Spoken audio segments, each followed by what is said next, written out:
Когда семья Андерсон купила новую лошадь, они все влюбились в голубые глаза этой лошади. Но, может быть, им не стоило так радоваться, потому что они купили далеко не обычную лошадь. Они узнают об этом тогда, когда их ветеринар позвонит в полицию.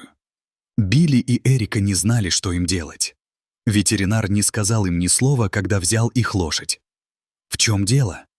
Может быть, это как-то связано с ее странным поведением, которое они заметили накануне ночью? А может быть, там было что-то другое? Ветеринар возвращается через 10 минут без лошади. Прежде чем они успели спросить, где она, ветеринар сообщил им, что только что вызвал полицию и что они уже в пути. Маленькая Джейн плакала и кричала, что хочет обратно свою лошадь. Но когда ветеринар дал объяснение, пара вдруг все поняла. Как они могли быть такими наивными? Однако, чтобы лучше понять эту ситуацию, послушайте небольшой рассказ. Андерсоны были молодой семьей, живущей в Вермонте. Билли, Эрика и их 6-летняя дочь Джейн жили вместе в небольшом городке. Семья Андерсон пыталась преодолеть потерю любимого коня. Коня, который был членом этой семьи в течение 11 лет. Рио был настоящей частью их семьи. Рио стал первым другом Эрики, когда ей исполнилось 16 лет. Домашняя ситуация у Эрики была не самой приятной. Родители не позволяли Эрике вступать в контакт с другими детьми. Эрика часто фантазировала о недосягаемом для ее родителей мире. Когда у нее появилась возможность, она купила лошадь, потому что рядом с лошадями она всегда чувствовала себя в безопасности. Первые 2 года Эрика и Рио были самыми лучшими друзьями. Рио был лучшей опорой на всех этапах жизни Эрики, включая ее первое свидание с Билли и рождение их новой дочери Джейн. Конь был чем-то особенным для их семьи, и поскольку он всегда был рядом с Эрикой, был очень важен также и для их дочери Джейн. Когда Рио не стало ясно, что его очень не хватает.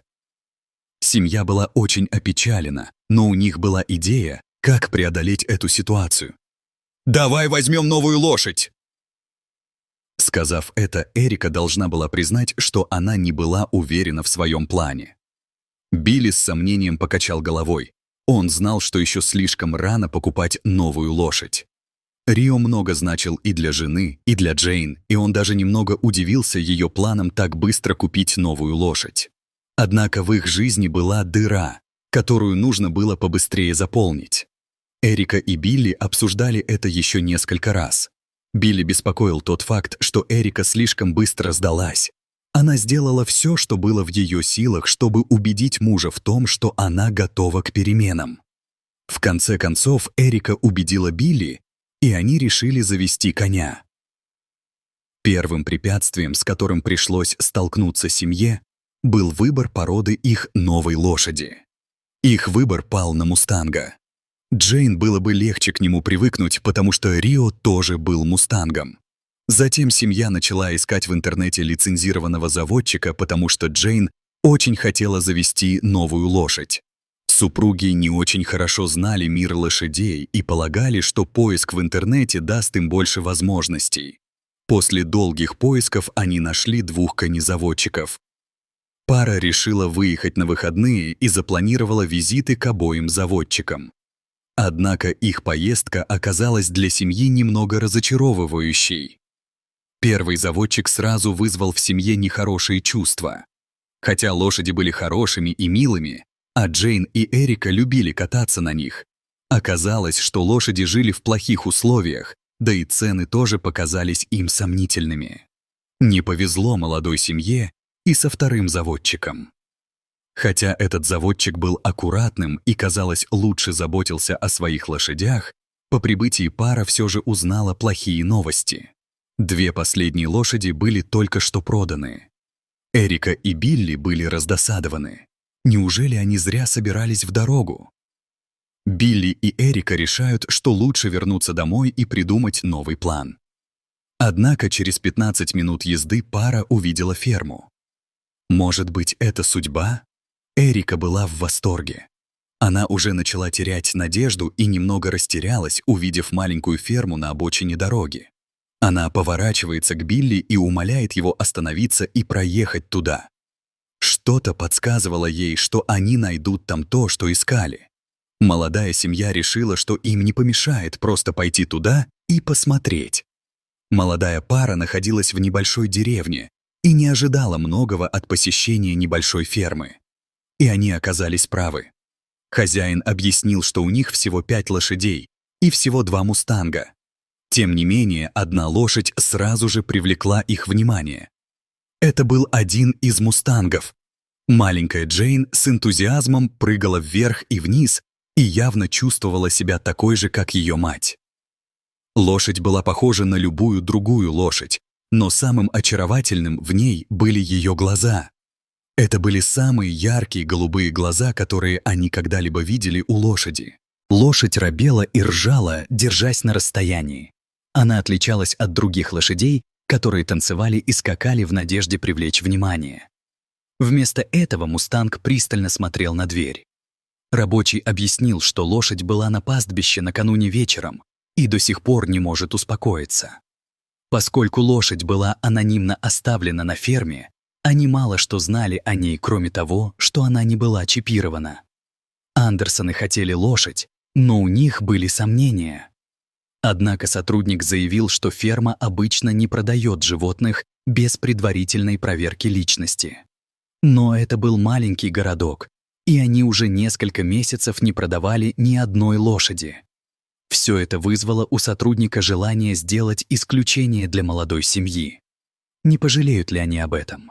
Супруги были в восторге и зашли внутрь, чтобы подписать необходимые документы. Все шло слишком хорошо, чтобы не купить эту лошадь.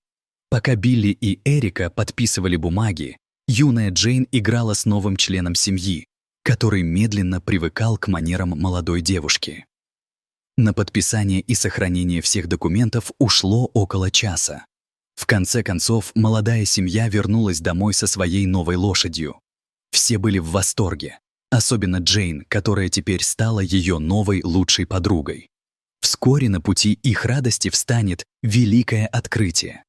Одним из условий забрать лошадь домой было обещание подвергнуть ее полному ветеринарному осмотру по состоянию здоровья, так как такой возможности в том хозяйстве не было.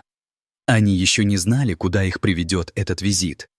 У семьи была возможность отвезти свою новую лошадь, которую Джейн метко назвала «Шэдоу», к ветеринару в тот же день, но им пришлось задержаться. Поэтому они решили назначить встречу на завтра. Во-первых, они хотели познакомить Шэдоу со своей новой конюшней. Когда они вернулись домой, Шэдоу, казалось, излучал возбуждение и энергию. Они смотрели, как он тщательно осматривает каждый закоулок своей конюшни, пока затем не уснул. Это был долгий день для него. Семья уже влюбилась в свое новое приобретение и была очень рада забрать его домой. Но было много вещей, которых они не знали. Тот день был для них полон напряжения, и на следующий день они записались на прием к ветеринару пораньше. Семья была счастлива как никогда. Они думали, что нашли идеальную замену Рио. Но, к сожалению, их радость длилась не так долго, как они ожидали. В ту ночь, около 2 часов ночи, их разбудил громкий крик снаружи. Билли был потрясен этим, и ему пришлось собраться с духом. Все еще протирая заспанные глаза, Билли спустился вниз, чтобы посмотреть на коня. Когда Билли вышел, Шэдоу уже не было в конюшне. Он подошел к задней двери и остановился возле нее. Билли был невероятно сбит с толку таким поведением. Ни Рио, ни любая другая лошадь, о которой он когда-либо слышал, никогда так не реагировала на заднюю дверь. Конь продолжал реветь, пока его не отвели обратно в конюшню. Он не дрался. Слишком уставший, чтобы точно сказать, что произошло, Билли закрыл дверь сарая и вернулся наверх. Всю оставшуюся ночь он не слышал рёва. Семья едва успела придумать объяснение такому странному поведению коня, и через час у них была назначена встреча с ветеринаром. Они собрались и сели в машину. Почему-то Шэдоу все еще казался очень усталым. План состоял в том, чтобы оставить Джейн дома, так как им, скорее всего, придется ждать, но Джейн не отходила ни на шаг от Шэдоу, поэтому они пошли все вместе. Они должны были отправить Билли к ветеринару вместе с Шэдоу. Когда они добрались до ветеринара, тот уже был очень занят, потому что они немного опоздали, и семье пришлось немного подождать. Так как парковка тоже была сильно заполнена, Шэдоу привлекал к себе много внимания.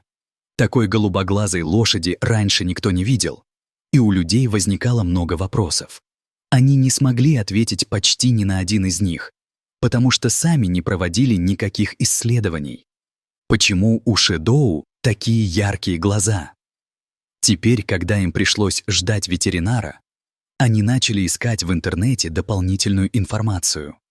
Однако они не смогли найти ничего особенного. Ветеринар подошел к Шэдоу, быстро осмотрел взволнованную лошадь, а затем отвез ее в свой кабинет. Билли был сбит с толку, так как ожидал, что они присоединятся к нему в кабинете, чтобы отвлечь Шэдоу, когда врач будет делать некоторые тесты, так, как он когда-то сделал с Рио. Семья ждала возвращения ветеринара, и он вернулся через 10 минут. Но с ним не было Шэдоу. Прежде чем они успевают задать вопросы, ветеринар отводит семью в другую комнату. Здесь он начинает объяснять ситуацию. Он сообщает семье, что уведомил полицию и что Шэдоу скоро заберут. Билли и Эрика были удивлены этим, а Джейн расплакалась. Кричала, что хочет вернуть свою лошадь. Ветеринар объяснил, что отчет об исчезновении лошади поступил несколько дней назад от очень богатого анонимного заводчика, и что Шэдоу идеально подходит под это описание. Он также предложил щедрое вознаграждение за нахождение своего уникального скакуна. Ветеринар продолжал объяснять семье, что у них нет проблем, но он должен был позвонить в полицию, прежде чем уведомлять их, поскольку он понимал, что их привязанность к лошади может быть уже настолько сильной, что они решат сбежать. Владелец лошади прибыл вместе с полицией примерно через 30 минут и сел рядом вместе с семьей. Он доказал им, что лошадь принадлежит ему, к большому разочарованию Джейн. Ей было все равно, кому принадлежала лошадь, она по-прежнему считала Шэдоу своей лошадью. К счастью, были и хорошие новости. Как упоминал ветеринар, за нахождение лошади тоже была обещана награда, и президент с радостью сделал все это для семьи. Кроме того, он позволит им видеть сокровище, настоящее имя Шэдоу в любое время, когда они этого захотят. Через несколько недель семья купила новую лошадь. Они использовали вознаграждение, чтобы купить более дорогую лошадь, которая была должным образом полностью осмотрена. Вскоре они полюбили эту новую лошадь так же сильно, как и Шэдоу. Все были рады и счастливы.